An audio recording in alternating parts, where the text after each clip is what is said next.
आज मैं इस मीडिया ब्रीफिंग में आप लोगों का स्वागत करता हूं। काफ़ी टाइम के बाद हम फिर से मिल रहे हैं। लद्दाख में इस साल सबसे पहले मैं टूरिज़्म के बारे में आप लोगों को ब्रीफ करूंगा कि टूरिज़्म सेक्टर में जो लास्ट 2 ईयर में हमने ग्रोथ देखा था, अच्छा एक टूरिस्ट अराइवल का, जून 21 एंड तक 2021 में अराउंड 29,000 प्लस टूरिस्ट हमारे आए थे, क्योंकि उस टाइम कोविड भी था और कोविड ऑलमोस्ट इम्प्रूव हो रहा था सिचुएशन। और उस 29,000 में से ऑलमोस्ट फॉरेनर्स 1,000 थे, बाकी हमारे डोमेस्टिक टूरिस्ट आए थे। 2022 का सीज़न हमारे लिए बहुत अच्छा रहा था लद्दाख टूरिज़्म के लिए। लद्दाख टूरिज़्म में 2022 एक ऐसा वाटरशेड मोमेंट था जिसमें हमने रिकॉर्ड टूरिस्ट अराइवल देखा, और जून एंड तक last year almost 2,52,000 tourist arrival June and तक था। उसमें से अराउंड 3,000 फॉरेन टूरिस्ट थे और बाकी हमारे डोमेस्टिक टूरिस्ट थे। इस साल अगर आप लोग कंपेयर करेंगे 2023 में जून एंड तक हमारे टूरिस्ट अराइवल अराउंड 1,48,000 है, जिसमें से फॉरेनर्स अराउंड 9,500 हैं, बाकी हमारे डोमेस्टिक हैं। एक अच्छी बात हुई कि फॉरेनर्स जो पहले लद्दाख बहुत आते थे, मैक्सिमम हाईएस्ट जो आया था 2018-17 के आसपास अराउंड 59,000 60,000 आया था। तो एक फॉरेनर्स का एक अच्छा हमारे यहाँ पे रिवाइवल हो रहा है टूरिस्ट अराइवल का। और इसमें से एक अच्छा हमारा एक इनिशिएटिव लास्ट ईयर हमने लिया था, ITB बर्लिन हम गए थे, तो इस साल जर्मनी से काफ़ी टूरिस्ट हमारे आ रहे हैं, तो एक प्रमोशन का एक वो बेनिफिट होता है। डोमेस्टिक टूरिस्ट में इस साल कमी की 2-3 वजह हुई। एक तो लास्ट ईयर रोड दोनों हमारे मनाली और जोजिला दोनों टाइम पे खुल गया था अप्रैल में, और अप्रैल और मई में टूरिस्ट अराइवल बहुत अच्छा था। इस साल हमारा दोनों रोड इवन जून तक टूरिस्ट के लिए ओपन नहीं था। जोजिला भी ओपन था तो ऑफ एंड ऑन वो भी जस्ट फॉर 1 घंटे के लिए 2 घंटे के लिए ओपन था। तो सारे कैंसिलेशंस हमारे 2 महीने में बहुत हुआ है डोमेस्टिक टूरिस्ट में। और अनफॉर्चुनेटली एयर ट्रैवल में भी हमें टूरिज़्म में बहुत सारा इस साल प्रॉब्लम्स फेस करना पड़ा गो एयर की वजह से।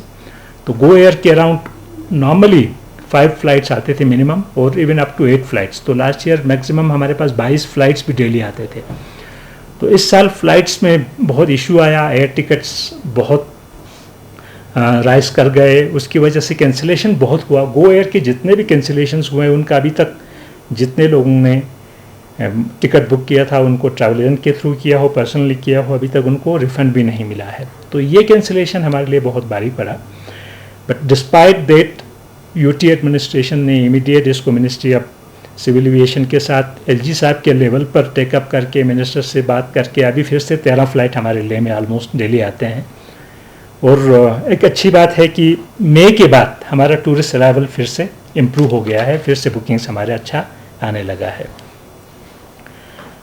और अब फ्लाइट जो 13 आते हैं, बट लास्ट ईयर हमारा मिनिमम 18 आते थे पर डे। 18 तक जाना बहुत मुश्किल है, क्योंकि गो एयर जो है अपना NCLT में चला गया है, नेशनल जो कंपनी लॉ ट्रिब्यूनल है, वो कोर्ट की तरह है, तो उनका अपना राइट्स होता है कंपनी का। बट डिस्पाइट दैट एफर्ट करके अभी एयर इंडिया और इंडिगो ने फ़्लाइट्स बढ़ा दिया है, क्योंकि गो एयर ने पूरा अपना स्लॉट अभी नहीं छोड़ा है। वो लोग कभी ऑपरेशनलाइज करना चाहते हैं बट हो नहीं पा रहा है। फिर भी हमारा ऑलमोस्ट जून 10 ऑनवर्ड्स 10 जून के बाद रोड भी दोनों 2 वे कर दिया। तो टूरिस्ट अराइवल आज की डेट में लद्दाख में मनाली से अराउंड 1000 पर डे आता है, और बाय एयर 1000 से 1500 के बीच में फ्लक्चुएट करता है। और कश्मीर वाया कश्मीर भी 1000 डेली आ रहा है। तो एटलीस्ट यहाँ पे 3000 से 3500 टूरिस्ट अभी जून में आ रहा है। तो वो फुटफॉल हमारे लिए एक बहुत एक इनकरेजिंग साइन है, और हमें उम्मीद है कि जुलाई, अगस्त और सितंबर हमारे लिए अच्छा सीज़न रहेगा। और हमारा अपना जो एस्टिमेट है, लास्ट ईयर का फिगर हम टच करेंगे या नहीं करेंगे, बट मुझे उम्मीद ये है कि एटलीस्ट 4 लाख तक टूरिस्ट अराइवल इस साल भी हमारा होगा। लद्दाख में 2021 के बाद आप लोगों को पता है हमने जो एक यहाँ परमिट सिस्टम था उसको हमने रिमूव किया था, और उसके बाद 2021 के बाद हमने लद्दाख के ऑलमोस्ट सारे एरियाज टूरिज़्म के लिए खोल दिया था। पहले बहुत रेस्ट्रिक्शन थे, पांगोंग से आगे टूरिस्ट नहीं जाते थे, मार्सिमिगला नहीं जाने देता था, लोमा से आगे किसी का एक्सेस नहीं था, तो सियाचिन पूरा एक्सेस नहीं था। अब हमने आर्मी के साथ बहुत अच्छा एक हमारा लास्ट 2 साल में हमने एफर्ट किया, बहुत सारे मीटिंग्स के बाद, बहुत सारे एफर्ट के बाद सियाचिन हमने पूरा ओपन कर दिया। इस साल अच्छा एक टूरिस्ट डेस्टिनेशन एक स्पॉट बना हुआ है सियाचिन, एक वो हो गया। फिर सेकंड आपका हमने कंप्लीट डेमचोक तक खोल दिया है। डेमचोक भी इस साल हमने पुलिस पोस्ट भी वहाँ लगाया है, सियाचिन में पुलिस पोस्ट लगा हुआ है, इसलिए टूरिस्ट के आने जाने में कोई वहाँ पे हिंड्रेंस नहीं है, किसी को कोई परेशानी नहीं है। तो इसलिए आज की डेट में मैं अभी जस्ट टूर पे होके आया हूँ चांगथांग का, तो मुझे खुशी ये है कि हानले जैसे जगह में आजकल होम स्टे में रूम नहीं मिल रहा है। तो टूरिज़्म का जो डाइवर्सिफिकेशन होना था वो अच्छा हुआ। पहले हमारे यहाँ ले में बहुत रश होता था, पैंगोंग में बहुत रश होता था और हुंदर में ही होता था। अब नुब्रा अपने आप में एक पूरा डेस्टिनेशन बन गया है। सियाचिन एक दिन का फुल 1 डे है, आपका थांग तक फुल 1 डे डेस्टिनेशन है। तो नुब्रा में टूरिस्ट इतना है कि वहाँ पे भी रूम अवेलेबिलिटी है, मोस्टली अच्छे अच्छे होटल्स में नहीं है आज की डेट में। उसके अलावा हमारा टूरिज़्म सेक्टर में लास्ट ईयर जब टूरिस्ट फ्लो बहुत ज़्यादा हुआ, तो हमारे टूर ऑपरेटर्स या taxi operators, mini bus operators, बहुत सारे लोगों ने बहुत सारी गाड़ियाँ परचेज़ कर ली। तो इस साल उतना इंगेज नहीं हो रहा जितना उनका एक्सपेक्टेशन था अभी तक। और दूसरा क्या होता है, आपको 2 रोड्स जब हमारे हाईवेज खुले हैं प्लस शिंकुल्ला खुला है, 3 रोड खुले हुए हैं, तो बहुत सारे लोग अपने पर्सनल व्हीकल से आते हैं। तो एक मेजर चंक, क्योंकि एयर टिकट्स बहुत ज़्यादा है और टिकट अवेलेबल नहीं है, सीट्स क्योंकि फ्लाइट लिमिटेड हैं, तो लोग अपनी गाड़ी में आके, तो 50% टूरिस्ट तो अपना ऑलमोस्ट अपनी गाड़ी में आते हैं। तो बट अभी काफ़ी अच्छा इम्प्रूव हो रहा है उसमें, और ये इम्प्रूवमेंट अभी और होगा, क्योंकि जो अप्रैल मई जून का कैंसिलेशन का अभी भी थोड़ा सा इम्पैक्ट अभी भी लद्दाख में पड़ रहा है। तो आगे आप अच्छा प्लान कर रहे हैं। जैसे हमारे यहाँ पे इन्फॉर्मेशन लेते हैं लोग, तो काफ़ी सारा इन्फॉर्मेशन, अब पॉजिटिव इन्फॉर्मेशन आ रहा है, बुकिंग्स आ रहे हैं। और टूरिज़्म का इस साल का भी हमारा सीज़न होपफुली बहुत अच्छा रहेगा। मे बी लास्ट ईयर का फिगर हम टच करें या ना करें, बट ओवरऑल जो हमारी ग्रोथ होनी चाहिए थी वो ग्रोथ अच्छा हो रहा है, और सारे डेस्टिनेशंस हमारे डेवलप हो रहे हैं। अब डेवलपमेंट पॉइंट ऑफ व्यू से हमारा टूरिज़्म के लिए जितना लास्ट ईयर हमने थ्रू आउट नेशनल और इंटरनेशनल लेवल पर जितना प्रमोशन किया था, उसका एक अच्छा इम्पैक्ट पड़ा था। बट ये कुछ चीज़ें जो अनफोर्सीन हैं उनकी वजह से थोड़ा कमी हुआ है। बट अदरवाइज लद्दाख जो है अपने आप में, अब कहीं भी हम किसी भी इंटरनेशनल कॉन्फ्रेंस में जाते हैं, नेशनल लेवल कॉन्फ्रेंस पे जाते हैं, तो लद्दाख का एक बहुत अच्छा इमेज ब्रांड बिल्डिंग हुआ है। तो मेरी रिक्वेस्ट आप लोगों के माध्यम से हमारे tour operators, travel operators, hoteliers और टैक्सी वालों से है कि एक इशू हर जगह आ रहा है। बहुत सारे लोग मुझे कह रहे हैं कि ओवर चार्जिंग, बहुत एक्सॉर्बिटेंट प्राइस है। रेगुलेट हम नहीं करते हैं प्राइस, एक डीरेगुलेटेड ये हमने मार्केट इकोनॉमी पे हम डिपेंड करते हैं। इसलिए मेरा रिक्वेस्ट ये है कि लद्दाख का एक ब्रांड इमेज बिल्ड करने के लिए हम सबको एक रिस्पॉन्सिबली बिहेव करना चाहिए। टूरिज़्म को एक लॉन्ग पर्सपेक्टिव से देखना चाहिए। शॉर्ट टर्म गेन के लिए आप लोग काम ना करें। टैक्सी का भी हो, एक रीजनेबल प्राइस हो, तो टूरिस्ट भी बहुत आएगा और टैक्सी का भी यूज़ होगा, बस का भी यूज़ होगा। सिमिलरली होटल्स का भी ओवर चार्जिंग नहीं करें, और चार्ज अगर आप करें तो उसका आप अच्छा सर्विस प्रोवाइड करें और एक अच्छा इन्वायरमेंट लोगों को देने की ज़रूरत है। साथ साथ एलजी साहब का भी बहुत पहले भी था, अब भी है, सफाई पे हमारा बहुत ही क्लीनलीनेस पे एम्फेसिस है और उस पर काफ़ी इम्प्रूवमेंट हुआ है। इवन पांगोंग तक में हमारा अब संग्रह वाला जो कलेक्शन वेस्ट का है और डिस्पोजल सेग्रीगेशन का प्रोसेस स्टार्ट हो गया है। तो सिंगल यूज़ प्लास्टिक पे बैन लगा हुआ है, बट फिर भी बहुत जगह जब मैं टूर पे जाता हूँ तो बहुत नज़र आता है। तो हम कोशिश करते हैं अपनी तरफ से, टूरिज़्म डिपार्टमेंट, बाकी इस साल हमने BRO के साथ मिलके, आर्मी के साथ मिलके, NGOs के साथ मिलके बहुत सारे लोकेशन पे हम क्लीनलीनेस ड्राइव चला रहे हैं। चुमाथांग में हम रिसेंटली किया, इसी तरह से हम पांगोंग में कर रहे हैं। बाकी हिल स्टेशंस पे अब हमने आर्मी के साथ भी मैं टेकअप करता हूँ कि जहाँ जहाँ विलेजेस या टूरिस्ट स्पॉट्स के साथ आर्मी के एस्टैब्लिशमेंट्स अगर हैं, यूनिट्स हैं, तो वो लोग भी लोगों में अवेयरनेस भी क्रिएट करेंगे और क्लीनलीनेस ड्राइव भी चलाएंगे। डेवलपमेंटल वर्क में अच्छा इम्प्रूवमेंट है लास्ट 2 साल से। बहुत अच्छा एक टूरिज़्म का हम इंफ्रास्ट्रक्चर बना रहे हैं। हम होटल्स गेस्ट हाउसेस नहीं बना रहे हैं, बट हम एमेनिटीज़ बना रहे हैं, टॉयलेट्स बना रहे हैं, कैफेटेरियाज बना रहे हैं, जहाँ पर बहुत इनएक्सेसिबल एरियाज है। अब उनको कैसे सक्सेसफुली चलाना है, ऑपरेशन और मेंटेनेंस बहुत एक चैलेंजिंग जॉब है, उसमें हम कोशिश कर रहे हैं बहुत सारी जगह से कैसे उसको अच्छी तरह। लोकल चलाना चाहे तो वेल एंड गुड, अगर लोकल्स नहीं चलाना चाहें तो हम सुलभ के साथ भी बात कर रहे हैं, वो लोग भी एक पॉजिटिव हैं काफ़ी। तो क्योंकि हमने अब वे साइड एमेनिटीज़ हमारे थ्रू आउट जितने टूरिस्ट रूट्स पे हैं 20 से 25 तक हमारा कंप्लीट है, तो उनको चलाने से टूरिस्ट को एक फैसिलिटी हर जगह अवेलेबल होगा। 2 बड़े प्रोजेक्ट्स हमारे कल्चर में बन रहा है, कल्चर सेंटर्स। ले वाला हमारा कल्चर सेंटर का अभी टेंडरिंग हो रहा है, 96 करोड़ का उसका एडमिनिस्ट्रेटिव अप्रूवल मिल चुका है, तो बहुत जल्द ही उस पर काम शुरू होगा। वो CPWD को हमने काम असाइन किया है, उस पर काम होने वाला है, इस साल स्टार्ट होगा। एक हमारा टूरिज़्म में इंस्टीट्यूट ऑफ होटल मैनेजमेंट एक हमारे यहाँ पे सैंक्शन हुआ है ले में, जो पर हमारा FCI था, फूड एंड क्राफ्ट इंस्टीट्यूट, उसका अपग्रेडेशन करके उसके भी इंफ्रास्ट्रक्चर पे 32 करोड़ का हमारा है। मिनिस्ट्री ऑफ टूरिज्म उसमें कुछ फंडिंग कर रहे हैं, बाकी हम कर रहे हैं, मेजर पार्ट हमारा ही फंडिंग होगा। उसका भी टेंडर होकर उस पर भी काम शुरू हो रहा है। तो 2 मेजर प्रोजेक्ट्स पे काम हो रहा है। हेरिटेज में हमने लास्ट ईयर 6 प्रोजेक्ट्स लिए थे, उन सब का DPR बन चुका है, उसमें से 4 पे ऑलमोस्ट काम शुरू होने वाला है, 2 का A के प्रोसेस में है, वो उस पर A होंगे। ये अच्छे प्रोजेक्ट्स हैं, पूरे कारगिल में 3 हैं और ले में 3 हैं। कन्वेंशन सेंटर J&K के साथ एक पेंडिंग है हमारे ले में, ऑलमोस्ट 70% कंप्लीट है, उसको अभी LG साहब ने खुद पर्सनली टेकअप किया है। LG साहब के साथ J&K के साथ हमारे 23 प्रोजेक्ट्स टूरिज़्म के पेंडिंग हैं, जो आज तक J&K ने कंप्लीट करके हमको हैंडओवर नहीं किया। लास्ट 2 साल से हम बहुत कोशिश कर रहे हैं। अभी LG साहब रिसेंटली श्रीनगर गए थे, वहाँ उन्होंने पर्सनली LG साहब के साथ यहाँ से हमारा कंप्लीट डिटेल लेके, हमारी तरफ से नोट लेके जाके उनके साथ टेकअप किया है। हमें उम्मीद है ये सारे प्रोजेक्ट भी हमारे कंप्लीट होके, फंडिंग अगर हमें भी करना पड़े बैलेंस, वो हम कर देंगे। हमारे प्रोजेक्ट्स हमारे पास आएंगे और हम कंप्लीट करके वो हम यूज़ कर पाएंगे लद्दाख के लिए। सेकंड, हमारा कल्चरल एकेडमीज़ में कल्चरल प्रमोशन के लिए हम बहुत सारे काम करते हैं। तो अब अभी आप फ्यूचर में आने वाला है 15-16 जुलाई में आपका नोमैडिक फेस्टिवल आएगा। भी वो बहुत एक लार्ज स्केल पे हम कर रहे हैं, लास्ट 3 साल से ये तीसरा होगा। पहले फर्स्ट 21 में हमने कोरजोक में किया, 22 में हमने इस साइट में किया, यहाँ टाउसक साइट में शचुकुल मोनेस्ट्री के पास। तो इतना सक्सेसफुल वो रहा था और उसका एक अच्छा इम्प्रेशन थ्रू आउट इंडिया ही नहीं, पूरे बाहर तक भी जाते हैं, हम प्रमोट करते हैं उसको। एक टूरिज़्म के प्रमोशन का भी एक माध्यम है। एक्चुअल में हमारा ये टूरिज़्म प्रमोशन नहीं है, ये कल्चरल प्रिजर्वेशन है। नोमैडिक वे ऑफ लाइफ को हमें प्रिजर्व करना है, उन विलेजेस में हमें लोगों को रिटेन करना है, माइग्रेट होने से बचाना है।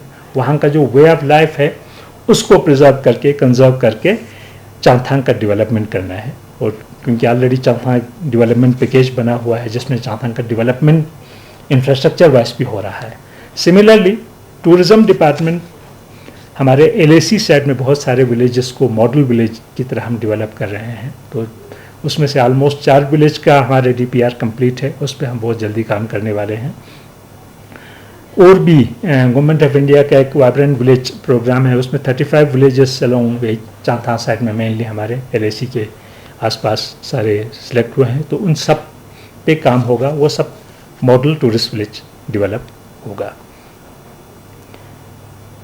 कनेक्टिविटी का बहुत अच्छा, रोड का नेटवर्क बहुत अच्छा बना हुआ है थ्रू आउट टूरिस्ट के लिए। आप कहीं पे भी आप जाएंगे, चांगथांग में भी जाएंगे, इतने अल्टरनेट रूट्स हैं और रोड का कंडीशन इतना अच्छा है। कुछ स्ट्रेचेस हैं जहाँ पे हमारे वाइटनिंग हो रहा है, जैसे यहाँ से नुब्रा भी आप जाएंगे तो कुछ स्ट्रेचेस में आजकल बोटल नेक है, बट वो काम इतना अच्छा पेस पे हो रहा है, जितना लीस्ट इनकन्वीनियंस हो हमने BRO के साथ बात करके हम काम को स्टेगर करके कैसे करना है, ब्लास्टिंग कब करना है, क्लियरेंस कब करना है, व्हीकल का मूवमेंट नहीं रुके। सिमिलरली आपका हुंदर से लेकर टांसे तक का कंप्लीट वाइडनिंग चल रहा है उस रोड में। मैं कल ही वहाँ से आया हूँ, तो इतना मेजर काम हो रहा है लद्दाख में, करोड़ों का काम हो रहा है और इतना पेस पे कभी आज तक हुआ नहीं होगा जो लद्दाख का इंफ्रास्ट्रक्चर डेवलप हो रहा है। तो ये एक बहुत ही फ्यूचरिस्टिक एक लद्दाख डेवलप होगा, एक अच्छा डेवलपमेंट हो रहा है जिसकी वजह से मूवमेंट अच्छा होगा। टेलीफोन, खासकर मोबाइल कनेक्टिविटी, बहुत सारे टावर्स हर जगह लग रहे हैं। और उसकी वजह से भी एक इम्प्रूवमेंट, टूरिज़्म के लिए हर कोई इंफ्रास्ट्रक्चर चाहिए, आपको इलेक्ट्रिसिटी चाहिए, आपको पानी चाहिए, आपको रोड कनेक्टिविटी चाहिए। रोड कनेक्टिविटी अच्छा हो रहा है, मोबाइल कनेक्टिविटी अच्छा हो रहा है, और मिनिस्ट्री ऑफ टूरिज़्म का एक अभी स्कीम आया है जिसमें टूर ऑपरेटर्स को, हमारे जो रजिस्टर्ड टूर ऑपरेटर्स हैं उनको हम सैटेलाइट फ़ोन भी अलाउ करेंगे, होपफुली जल्दी आने वाला है, वो भी होम मिनिस्ट्री में उसका एग्जामिनेशन हो रहा है। अगर वो भी होता है तो हमारे लद्दाख के कोने कोने तक अगर टूर गाइड के साथ जाएंगे तो आप कनेक्टेड रहेंगे। अब टूरिज़्म में हमारी लोगों की एक्सपेक्टेशन इतनी बढ़ गई है कि टूरिस्ट फुटफॉल लास्ट ईयर जैसे आया तो यहाँ रूम नहीं था, टैक्सी नहीं था, सेम हर समय रहे, बट अप्स एंड डाउन्स आता रहेगा क्योंकि बहुत सारी चीज़ों पर डिपेंडेंट है, रोड पे डिपेंडेंट है, एयर कनेक्टिविटी पे डिपेंडेंट है। फिर उसके बाद क्या होता है, आपकी रूम अवेलेबिलिटी पे, स्पेसिफिक लोकेशंस पे, कुछ टूरिस्ट का होता है कि मुझे इसी लोकेशन पे जाना है, तो उस लोकेशन पे अगर रूम अवेलेबल नहीं होगा तो वो लोग अपना प्रोग्राम या तो डिफ़र करेगा या कैंसिल कर देता है। तो इसलिए हमारे जितने भी स्टेक होल्डर्स हैं, ख़ासकर अब ले में क्या हुआ, हमारा जहाँ से टूरिस्ट पहले यहाँ स्टे ज़्यादा करते थे, अब डिस्पर्स हो गया। आप देखो, आप नुब्रा फुल है, पंगोंग आपका फुल है, अनले जैसी जगह जहाँ पे होम स्टेज में पहले कोई रुकने वाला नहीं आता था। कल मैं पूछ रहा था, हंदे में होम स्टेज का 6,000 से 12,000 पर नाइट ले रहे हैं एक होम स्टे का, और रूम नहीं मिल रहा है होम स्टे में। तो ये एक अच्छा एक संकेत है कि लद्दाख एक आपका सस्टेनेबल और एक इको फ्रेंडली टूरिज़्म को हम जैसे बढ़ावा देना चाहते थे, वो विलेज की तरफ जाने से एक डिस्पर्स भी होगा, ले में ज़्यादा कंजेशन नहीं होगा। बट ले कभी भी आपका, क्योंकि एंट्री पॉइंट है, बाय एयर भी आएंगे, बाय रोड भी आएंगे, तो ले में टूरिज़्म हमेशा रहेगा, चाहे वो कारगिल हो, ले हो, मेन टाउन्स में हमेशा आपका टूरिस्ट का इन्फ्लो रहेगा। वो एक साइकिल बन जाता है फिर आपका, तो इसलिए नुकसान नहीं होगा। बट इतना सारा हमारा ले अगर टाउन में देखें, कारगिल टाउन में देखें, आजकल इतने सारे गेस्ट हाउस, इतने सारे होटल्स बन रहे हैं, तो लोगों को भी अपने हिसाब से भी एसेस करके कि बनाना चाहिए कि नहीं, इन्वायरमेंट फ्रेंडली बनाना है। बहुत बड़े बड़े होटल्स ना बनाए तो हमारे रिक्वेस्ट हैं, तो उससे हमारा पानी पे बहुत प्रेशर पड़ता है, बिजली पे हमारे बहुत है, नेचुरल रिसोर्सेज पे पड़ता है, वेस्ट मैनेजमेंट पे बहुत फ़र्क पड़ता है। तो अब रूम अवेलेबिलिटी लद्दाख में बहुत अच्छा हुआ है। तो टूरिज़्म के पॉइंट ऑफ व्यू से, क्योंकि इकोनॉमी का मेन कंट्रीब्यूटर टूरिज़्म है, यहाँ पे 50% से 60% तक यहाँ पे जीडीपी का कंट्रीब्यूशन है टूरिज़्म का। तो टूरिज़्म के लिए लद्दाख जो है एक अच्छा डेस्टिनेशन। अभी G20 कहीं भी मीटिंग में जाता हूँ तो लद्दाख सबसे पहले डिस्कस होता है, तो ये एक लद्दाख का एक अच्छा इंप्रेशन बन रहा है। तो इसमें मेरे रिक्वेस्ट सारे स्टेक होल्डर से ये है कि ये हम सबकी रिस्पॉन्सिबिलिटी है, लद्दाख को एक अच्छा ब्रांड अगर इमेज देना है तो हम सबको मिलकर एक रिस्पॉन्सिबल, एक बिल्कुल हमारा प्राइसिंग का भी हो, तो उसमें भी हमें एक इथिकली, मॉरली एक राइट प्राइसिंग आप लोगों को खुद तय करना है कि कितना मुझे चार्ज करना होगा, रूम का हो, टैक्सी का हो।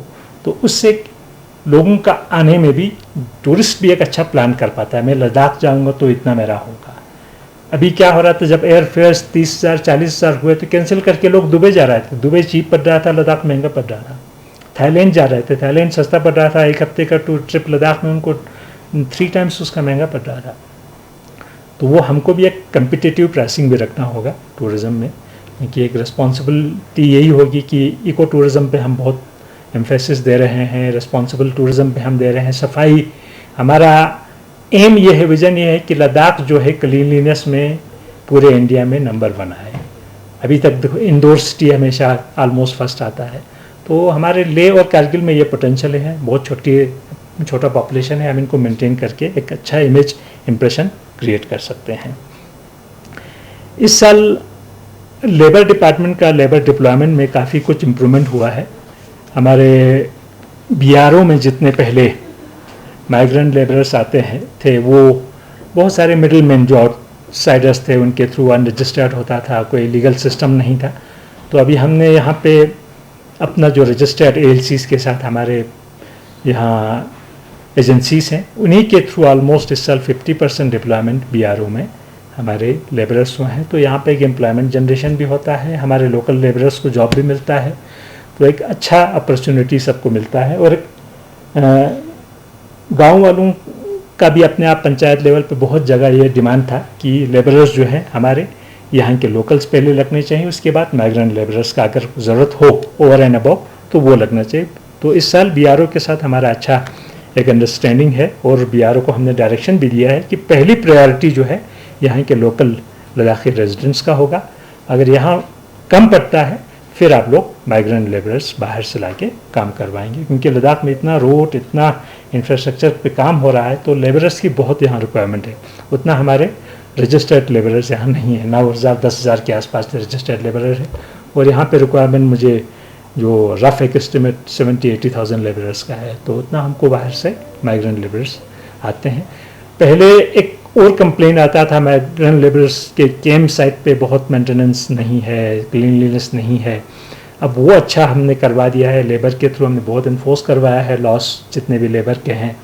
अब BRO का कहीं भी देखेंगे, कहीं कैंप पे जाएंगे, उनका या तो कंटेनर होगा या उनका अभी टेंट हमने परचेज़ किया है, BRO ने खुद किया है, 3 लाख 4 लाख का टेंट परचेज़ करके उनमें बिठवा रहे हैं। और टॉयलेट्स भी अब हर जगह मोबाइल टॉयलेट लगा हुआ है। तो हमारे पानी के सोर्सेस जो ऊंचे पहाड़ों पर बैठते हैं, बर्फ़ नहीं तो ख़राब हो जाते थे और उनकी वजह से ओपन डिफिकेशन से वो अब इम्प्रूवमेंट हो गया है। तो लद्दाख में ओवरऑल एक जनरल बहुत अच्छा इंप्रेशन अच्छा बना हुआ है। और लद्दाख का इमेज तभी बनेगा जब सब मिल के लद्दाख की इमेज को इम्प्रूव करें। और हमारा जो डेवलपमेंट का टूरिज़्म में हमने पहले भी कहा था एक पॉलिसी बना रहे हैं, हमारा पॉलिसी का अब ड्राफ्ट हमारा कंप्लीट है। अब उस ड्राफ्ट पे हम सबसे बात करके स्टेक होल्डर्स से उसमें क्या इम्प्रूवमेंट करने की ज़रूरत है वो हम करेंगे। और इस साल हमारा पॉलिसी कंप्लीट होगा, हमारा टारगेट भी था इस साल करना है 2023 में। उसके बाद फिर हमारे बहुत सारे एंटरप्रेन्योर्स को उसमें बहुत सारे रेवेन्यूज़ निकल जाएंगे। अगर आपको इंफ्रास्ट्रक्चर बनाना है, टूरिस्ट कैंप्स बनाने हैं, गाड़ियाँ लानी है, तो आपको क्या इंसेंटिव गवर्नमेंट से मिलेगा वो क्लियर हो जाएगा। होम स्टे पॉलिसी हमारा 2020 था। उस पॉलिसी के अंदर हमने आज तक 1250 से थोड़ा सा ऊपर होम स्टेज को इंसेंटिव दिया है। तो इनको एस्टैब्लिश करने की बहुत ज़रूरत है, क्योंकि लद्दाख होम स्टे पॉलिसी अब इंडिया में एक मॉडल बन गया है। अब कहीं भी हम जाते हैं तो मीटिंग में कहते हैं कि अब सारे स्टेट्स को लद्दाख का होम स्टे पॉलिसी आप लोग अडॉप्ट करो, क्योंकि अब बड़े इंफ्रास्ट्रक्चर की ज़रूरत नहीं है। विलेज विलेज में हमें एकोमोडेशन घर में ही चाहिए, और इनमें ज़्यादा इनको कोई पोल्यूशन का इशू नहीं है, सर्टिफिकेट का, पोल्यूशन कंट्रोल बोर्ड की क्लियरेंस की, क्योंकि 6 रूम से कम ही होगा, 1 से 6 रूम तक होगा। तो उस होम स्टे पॉलिसी को हम और थोड़ा मॉडिफाई करके इम्प्रूव कर रहे हैं, इंसेंटिव और थोड़ा ज़्यादा देके। बट इसमें एक ही ये होगा कि 5 साल उनको मैंडेटरीली चलाना है, जो हम इंसेंटिव गवर्नमेंट से ले रहा है उनको, क्योंकि 5 साल के लिए ये हम बिज़नेस के लिए दे रहे हैं उनको। तो बिज़नेस के लिए जब ले रहे हैं तो आपको उसको इंसेंटिव लेके आपको घर पे नहीं रखना है, उसको रूम अवेलेबल करवाना है। वो हम हमारे वेबसाइट भी बन रहा है टूरिज़्म का, और वो लास्ट ऑलमोस्ट एक साल से हम कोशिश कर रहे थे, क्योंकि टूरिज़्म का वेबसाइट डायनेमिक बन रहा है तो थोड़ा सा डिफ़िकल्ट एक प्रोसेस है वो। अब सारे हमारे फैसिलिटीज़ जितने भी टूरिज़्म के हैं, खासकर होम स्टेज, क्योंकि हम अब सारे बॉर्डर विलेजेस खोल दिया है तो बॉर्डर में भी हमको फैसिलिटी चाहिए स्टे का। तो ये सारे हमारे अब वेबसाइट पे कंप्लीट लिस्टिंग हो जाएगी, लोग उसके थ्रू बुकिंग भी कर पाएंगे। तो ये हम कोशिश कर रहे हैं अननेटवर्कड एरिया में कैसे ऑफलाइन बुकिंग किया जाए। तो उसका भी अगर कोई वे आउट निकलता है तो हम टेक्निकली वो भी उसका फिजिबिलिटी देख रहे हैं। उसके अलावा टूरिज़्म के हम एडवेंचर टूरिज़्म में हमने गाइडलाइंस को थोड़ा सा इम्प्रूव किया है, क्योंकि अब यहाँ पे पहले बंजी जंपिंग नहीं था तो उसका कोई गाइडलाइंस नहीं था, उसका भी हमने गाइडलाइंस हमारा बन गया है, वो भी हम कंप्लीट कर रहे हैं। और वो जो ऑल इंडिया हमारा एडवेंचर टूर एसोसिएशन का एक गाइडलाइंस है, मिनिस्ट्री ऑफ टूरिज़्म ने उसको अडॉप्ट किया हुआ है। तो उसी के लाइन में, क्योंकि इंडिया में कहीं पे भी आप जाएं सेम गाइडलाइन फॉलो हो, आपके गाइड्स की क्या क्वालिफिकेशन होनी चाहिए, क्या ट्रेनिंग होनी चाहिए, स्किल ट्रेनिंग क्या होनी चाहिए, तो वो एक यूनिफॉर्मिटी हो तो सबके लिए ईजी होता है काम करने के लिए। तो वो सारे गाइडलाइंस इस साल हमने उसको रीड्राफ्ट किया है, वो बहुत जल्दी हमारा अप्रूव हो जाएंगे। तो हमारे वो गाइडलाइंस एक ईज़ ऑफ डूइंग बिजनेस के लिए बहुत ज़रूरी है। वेबसाइट कंप्लीट होने के बाद हम सारी रजिस्ट्रेशन ऑनलाइन कर देंगे। सेकेंडली, हम रजिस्ट्रेशन को जो प्रोसेस भी है हमारे hotels, guest houses, tour operators का, उसमें भी काफ़ी कुछ हम इम्प्रूवमेंट कर रहे हैं। पहले उसमें मैं लास्ट ईयर देख रहा था J&K के टाइम पे, तो 18 to 19 उसमें NOCs चाहिए थे और आपका डॉक्यूमेंट्स। अब हमने उसको रिड्यूस करके 3 से 4 कर दिया है। वो भी न्यू रजिस्ट्रेशन के लिए हमने बहुत सारा अंडर प्रोसेस में हम उनको वो कर देंगे, आपका टेम्पोरेरी रजिस्ट्रेशन दे देंगे। बट रिन्यूएबल के टाइम पे मिनिमम जो रिक्वायर्ड है, आपका पोल्यूशन होना चाहिए, आपका फायर सेफ्टी का सर्टिफिकेट होना चाहिए, और प्लस बिल्डिंग बायलॉज अगर म्यूनिसिपल एरिया में आता है, ये 4 फॉलो, और ओनरशिप आपकी land, resident of Ladakh certificate, ये 4-5 सर्टिफिकेट्स पे हम कंप्लीट रजिस्ट्रेशन करवा देंगे। तो एक बहुत लोगों का एक ओल्ड पेंडिंग डिमांड था, उसको भी हम बहुत जल्दी अप्रूवल हमारा मिल जाएगा। तो ये भी एक बहुत अच्छा टूरिज़्म में एक लोगों को काम करने में इजी होगी, और जितने भी यूनिट्स अगर नया खोलना है उसको यूनिट्स खोलने में बहुत आसानी होगी। अभी हल्ले जाते हैं डोमेस्टिक टूरिस्ट आपका रुक सकते हैं, बट फॉरेनर्स के लिए अभी दिमचोक में एक इशू है, अभी आपको वहाँ पे फैसिलिटी नहीं है। तो इसलिए हमने फॉर्मली अभी दिमचोक में, क्योंकि या तो हमें होम स्टेस बनाना होगा। दिमचोक का और एक इशू है, दिमचोक में कोई परमानेंट दिमचोक रेजिडेंट नहीं, कोयल वाले हैं वो लोग, समर में जाके कुछ महीने ही रहते हैं। तो दिमचोक में इसलिए हम एक टूरिस्ट फैसिलिटी बना रहे हैं वहाँ पर। इस साल हमारे DPR कंप्लीट है, काम हम जल्दी शुरू करेंगे। तो एटलीस्ट अभी तो क्या हो रहा है, मॉर्निंग में जाके शाम तक रुकते हैं। आर्मी की तरफ से भी थोड़ा सा टाइम लिमिटेशन है, उनको भी अभी इश्यूज़ हैं दिमचोक में कुछ। तो आगे से हम दिमचोक में भी होम स्टे देंगे। इस साल हम कोशिश कर रहे हैं ऐसी जगहों पे देंगे। तो हल्ले में जितना दिया था पूरा होम स्टे फुल है आपको। सेम आप देखेंगे सियाचिन बेल्ट में, सियाचिन बेल्ट में आप कभी भी जाके टूरिस्ट रुक सकते हैं, बट रुकते नहीं है क्योंकि जाके वापस आ सकते हैं 100। और आगे इसलिए हम पनामिक का आपका हॉट स्प्रिंग डेवलप कर रहे हैं ताकि लोग वहाँ रुकें। सासोमा से हम ट्रैकिंग ससरला तक का हम अलाउ कर रहे हैं। बहुत सारे रूट्स नए खुले हैं, बट हमारे लद्दाख में ट्रेन गाइड्स नहीं हैं। तो ट्रेन गाइड्स के लिए स्किल डेवलपमेंट पर इस साल हमारा बहुत एम्फेसिस है। मिनिस्ट्री ऑफ टूरिज्म भी कहते हैं पहले आप स्किल डेवलप करो, इसके बाद आप नए रूट्स पे आप अलाउ करो, तब तक, क्योंकि वो एक्सपीरियंस अच्छा नहीं होगा। स्टे का भी फैसिलिटी होना चाहिए, एक सेफ फैसिलिटी होना चाहिए, और बहुत सारा बॉर्डर के क्लोज है, तो वो भी एक गाइड को क्या होगा, सारा पता होगा आपको कहाँ जाना है कहाँ नहीं जाना है। तो आर्मी की तरफ से भी सिर्फ इतना है कि आप एक नॉन गाइड के साथ किसी को भेजें। फॉरेनर्स पे अभी LAC के आसपास नाइट स्टे का भी प्रोविज़न नहीं है, बट हमने MHA के साथ वो भी टेकअप किया है, और MHA से भी पॉजिटिव उसका रिस्पॉन्स है। तो ऑलमोस्ट बहुत जल्दी शायद उस पर एक डिसीजन हो जाएगा। अदरवाइज़ फॉरेनर्स का भी हल्ले में वो नहीं रुक सकते, आपका बहुत सारी जगह नहीं रुक सकते अनलेस उनके पास कोई स्पेशल परमिट होम मिनिस्ट्री से वो लेके आए या MEA से लेके आए। तो ये अभी एक लिमिटेशन है। डाक स्काई का इतना रिस्पॉन्स है आपको। अब एक ही क्लैरिफिकेशन में उसमें लोगों को देना चाहूँगा, टूरिस्ट को। बहुत सारे आजकल हमें फ़ोन आते हैं, जो एस्ट्रोफिजिक्स का वहाँ पे एस्ट्रोनॉमिकल ऑब्जर्वेटरी है, वो नाइट स्काई को आपको ऑब्जर्व करने के लिए नहीं, वो साइंटिफिक टेलीस्कोप है। बट हमारे वाइल्ड लाइफ की तरफ से अभी 18 टेलीस्कोप दिए गए हैं होम स्टेस को। उसमें से अभी 3 टेलीस्कोप्स अभी मैं परसों ही मैं चांथा में था, ऑपरेशनल है 3, और रात के 3 बजे तक लाइन लगा रहता है उस पर। इतना अच्छा उसका रिस्पॉन्स है। बाकी लोग भी अभी हम ट्रेन कर रहे हैं एस्ट्रोफिजिक्स वाले, तो बाकी 18 और 14 टेलीस्कोप्स परचेज किया हुआ है, तो 32 घरों में टेलीस्कोप्स होगा हल्ले में। वो इसी डार्क स्काई को देखने के लिए टेलीस्कोप्स लाए हैं। टूरिज्म की तरफ से हमने उससे बड़ा टेलीस्कोप इंस्टॉल किया है ऑलरेडी। उस पर भी हमें अभी 2-3 लोग चाहिए जिनको हमें ट्रेन करना है। अब समर में वो नहीं मिल रहा है, सब इंगेज हो गया अपनी जगह। तो हम कोशिश कर रहे हैं अगर 1-2 मिल जाता है तो हमारा वो भी टेलीस्कोप हमारा फंक्शनल होगा।